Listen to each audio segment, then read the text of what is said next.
Halo semuanya, selamat datang di video presentasi kami. Dalam dunia kerja, bisnis maupun organisasi, kita sering dihadapkan pada situasi sulit di mana kita sulit dalam menyampaikan informasi yang tidak menyenangkan. Nah, pertanyaannya, bagaimana sih cara menyampaikan tanpa merusak hubungan profesional? Di sini saya Agni Ilmidiniati bersama rekan-rekan saya dari kelompok 3, ada Amelia Aziza, ada Muhammad Iqbal Muzakir, ada Wahid Abdullah, dan ada Arifah Musyafafa akan membahas tentang panduan komunikasi dan profesionalisme dan empati. Nah, tujuan dari video presentasi ini adalah memberikan panduan taktis bagi kita semua, baik sebagai pemimpin, profesional, atau akademisi, agar mampu menyampaikan pesan-pesan sulit dengan cara yang matang. Nah, kita akan belajar bagaimana sih menyeimbangkan antara kejujuran fakta dengan empati, sehingga dampak emosional negatif bisa diminimalisir, dan reputasi organisasi tetap terjaga. Sebagai awal, mari kita bedah dulu apa sih sebenarnya yang dikategorikan sebagai kabar buruk itu?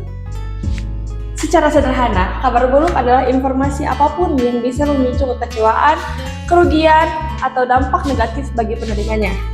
Contoh nyata di dunia profesional sangat banyak, mulai dari penolakan lamaran kerja, penurunan jabatan, hingga keputusan terberat seperti PHK. Nah, di ranah operasional, hal ini bisa berupa keterlambatan proyek, penolakan proposal bisnis, atau kebijakan kenaikan harga produk. Nah, melihat banyaknya contoh kasus tadi, tentu kita sadar bahwa dampak emosional dari kabar buruk ini tidak main-main jika salah disampaikan. Lantas, mengapa kita butuh strategi khusus dan apa saja tantangan nyata di baliknya? Untuk membahas hal tersebut, silakan rekan saya Amelia untuk memaparkannya. Baik, selamat siang semuanya. Perkenalkan, nama saya Anwin Reziza sebagai pemateri pertama dari kelompok 3 yang akan membuka pembahasan pada sesi presentasi kali ini mengenai tema yang sangat krusial, yaitu panduan komunikasi profesional dan empati. Dalam dunia bisnis, tidak selamanya kita membawa kabar baik seperti keuntungan yang melonjak atau ekspansi pasar. Ada kalanya krisis melanda dan keputusan sulit, seperti PHK atau kegagalan finansial. Disinilah peran kita diuji, bagaimana cara menyampaikan kabar buruk tersebut tanpa menghancurkan fondasi perusahaan. Nah, kita masuk ke slide 3. Mengapa strategi diperlukan? Banyak pemimpin mengira bahwa kabar buruk cukup disampaikan begitu saja secara jujur. Padahal, tanpa strategi komunikasi yang matang, dampaknya bisa sangat fatal bagi kelangsungan jangka panjang perusahaan. Komunikasi yang baik dapat menyampaikan bad news sangat penting karena setidaknya ada 3 dampak kegagalan utama yang harus kita hindari. Pertama, hancurnya reputasi dan kepercayaan publik. Jika kita menyampaikan secara dingin atau terkesan menutup-nutupi kebenaran, hal itu akan memicu reaksi keras, bahkan boikot massal dari konsumen di media sosial. Yang kedua, ada demokrasi internal. Ketidakjelasan alasan di balik keputusan sulit akan menciptakan ketakutan sistematik bagi karyawan yang bertahan, yang akhirnya meruntuhkan produktivitas mereka. Yang ketiga, sengketa hukum dan krisis publikasi. Penyampaian yang kasar atau sepihak sangat rawan memicu tuntutan hukum dan sorotan tajam dari pers nasional. Nah, sekarang kita beralih ke slide 4, yaitu tantangan penyampaian. Tantangan terbesar kita adalah bagaimana menyeimbangkan antara penyampaian fakta yang pahit dengan menjaga hubungan baik dan respek dari penerima pesan. Untuk menjawab tantangan tersebut, komunikasi kita wajib memegang teguh 5 prinsip utama. Yang pertama yaitu empati. Kita harus mampu menempatkan diri di posisi mereka yang terdampak, memahami guncangan emosional yang mereka rasakan. Yang kedua yaitu kejujuran. Menyampaikan data secara objektif tanpa ada yang dimanipulasi atau mencari kambing hitam. Yang ketiga yaitu kejelasan. Pesan harus disampaikan secara lugas agar tidak menimbulkan ambiguitas atau spekulasi liar. Yang keempat yaitu kesopanan. Tetap menjaga tutur kata yang menghargai kontribusi dan martabat penerima pesan. Yang kelima yaitu solusi. Ini yang terpenting, jangan hanya melempar kabar buruk, tetapi selalu sertakan alternatif jalan keluar atau rencana dukungan nyata. Jika kelima prinsip ini ditetapkan melalui pendekatan atau strategi yang tepat, kita hanya meminimalkan kemarahan, tetapi juga mempertahankan respek dan integritas bisnis perusahaan. Baik, untuk selanjutnya saya kembalikan kepada moderator. Baik, terima kasih banyak Amelia atas penjelasannya. Ternyata tantangan emosional dan risiko kehilangan kepercayaan itu sangat nyata ya. Nah, untuk menghadapi tantangan tersebut, prinsip dasar dan pilihan strategi apa sih yang bisa kita terapkan? Sesi ini akan dikupas tuntas oleh rekan saya, Arifa. Silakan Arifa. Oke, baik. Terima kasih kepada moderator. Jadi pada kesempatan siang hari ini, saya ingin menjelaskan bagaimana sih cara menyampaikan kabar buruk dalam dunia bisnis secara profesional lewat dua pendekatan utama, yaitu pendekatan secara langsung dan pendekatan secara tidak langsung.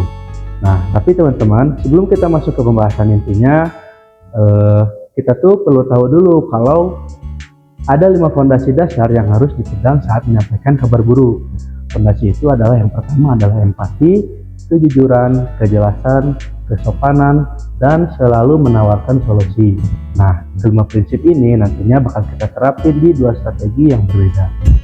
Kita masuk ke pembahasan utamanya, yaitu yang pertama strategi pendekatan secara tidak langsung atau indirect approach. Nah, strategi ini tuh pas banget nih digunakan kalau kabar buruk yang mau kita sampaikan itu sensitif banget dan berpotensi memicu reaksi emosional atau kekecewaan berat dari si penerima. Nah, bagaimana sih alur kerja dari pengertian yang pertama ini? Nah, jadi alur kerjanya ini dibuat bertahap. Kita mulai dari pembukaan yang netral sebagai jembatan, lalu jelasin alasan objektif dibalik keputusan itu. Baru deh sampaikan kabar buruknya secara empatik. Dan jangan lupa di akhir kasih alternatif solusi dan ditutup dengan nada yang positif.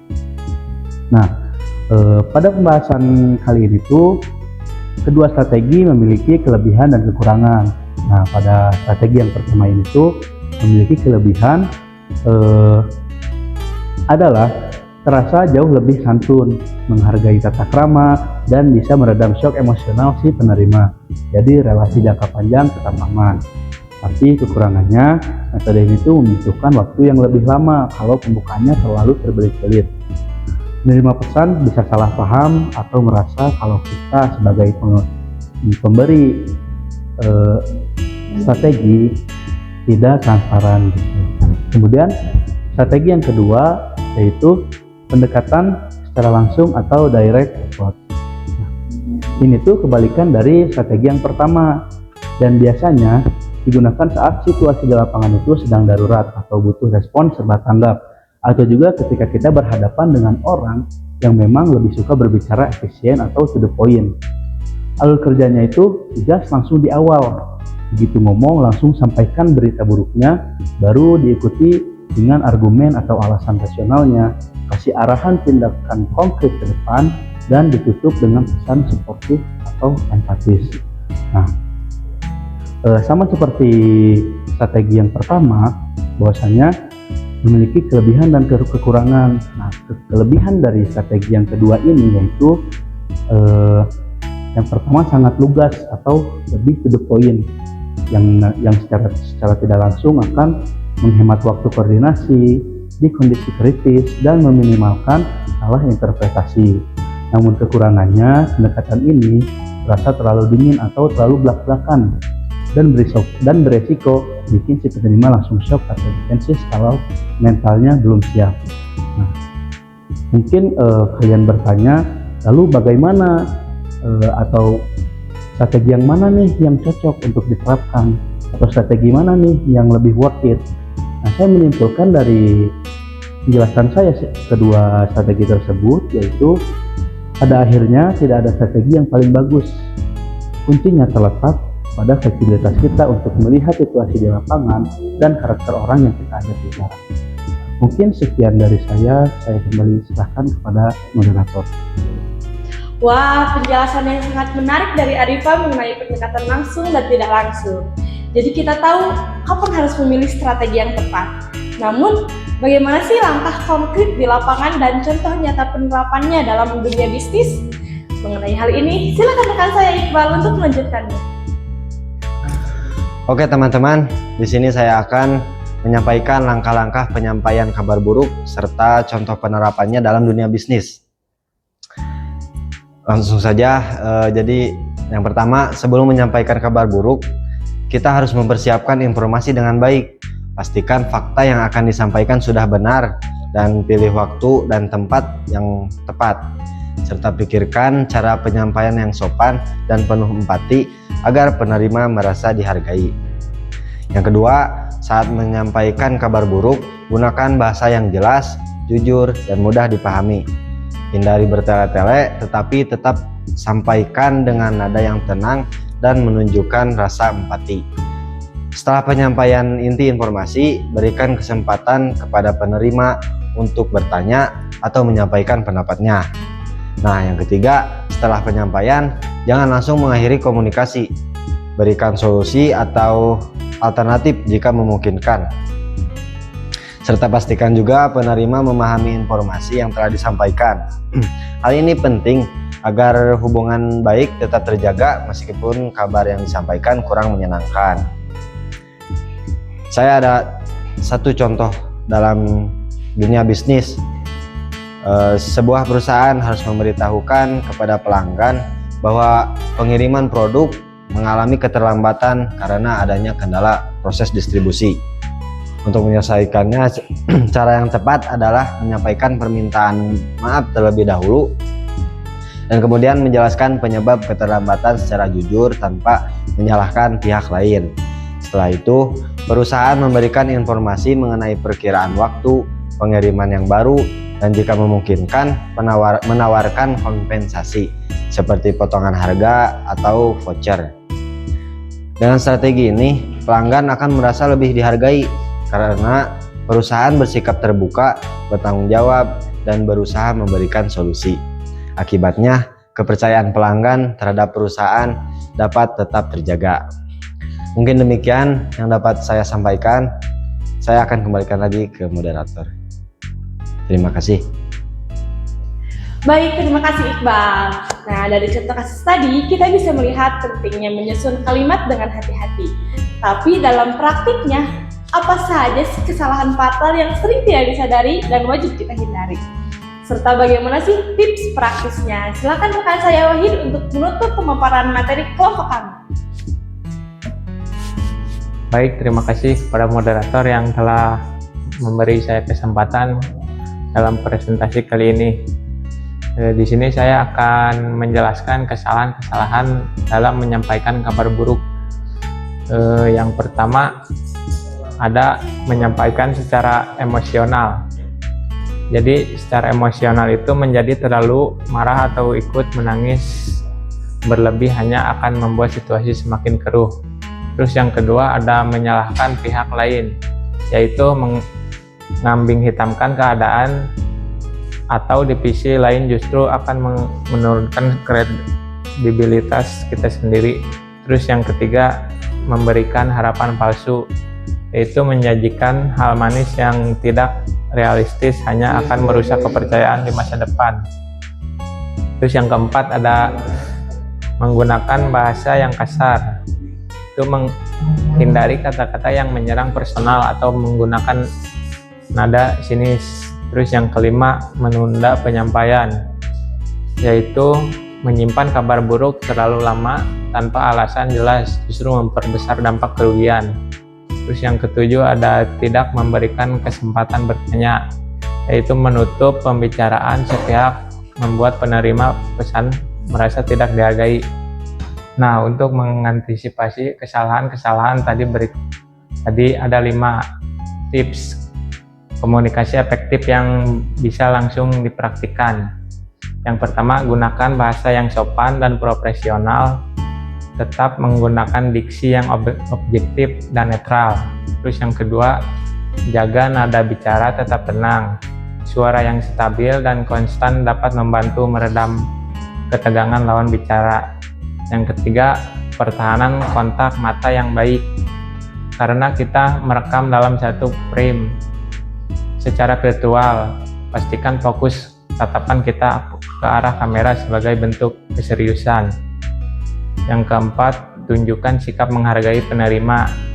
Dengarkan baik-baik bagaimana respon atau keluhan mereka tanpa memotong pembicaraan.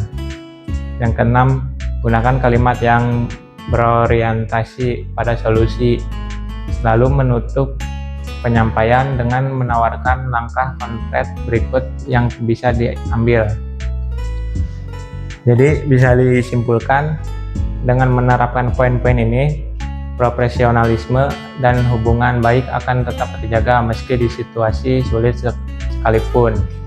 Selanjutnya saya kembalikan kepada moderator.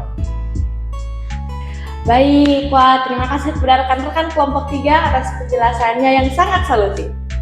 Teman-teman, sebagai kesimpulan dari video presentasi kami hari ini ada 3 poin yang bisa kita bawa pulang. Nah, yang pertama yaitu menyampaikan kabar buruk adalah seni komunikasi yang wajib berlandaskan 3 pilar, yaitu jujur pada fakta, jelas dalam penyampaian, dan tulus dalam berempati. Yang kedua yaitu pendekatan langsung atau tidak langsung, harus dipilih secara bijak, tergantung pada urgensi situasi dengan siapa penerima pesan kita. Dan yang terakhir, komunikasi yang baik di masa-masa sulit bukanlah tanda kelemahan, melainkan standar tertinggi dari sebuah profesionalisme untuk menjaga hubungan jangka panjang.